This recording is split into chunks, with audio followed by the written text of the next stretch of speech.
Ipo haja kwa Wakenya kutumia amani kama msingi wa utangamano wa kitaifa na ustawi wa kiuchumi kabla ya uchaguzi mkuu ujao. Wito huo ulitolewa na mshirikishi wa chama cha wanaume wa Katoliki katika jimbo kuu la Nairobi, Joshua Njoroge Waweru, wakati wa mkutano wa wanachama ulioandaliwa jijini Nairobi.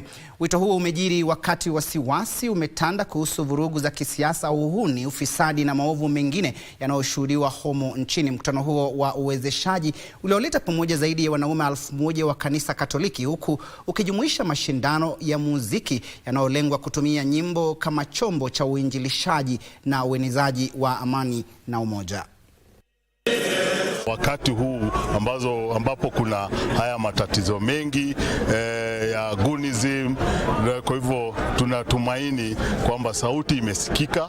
Tutajaribu kuweka amani kwa wakati huu, kabla, wakati wa elections na baada ya election.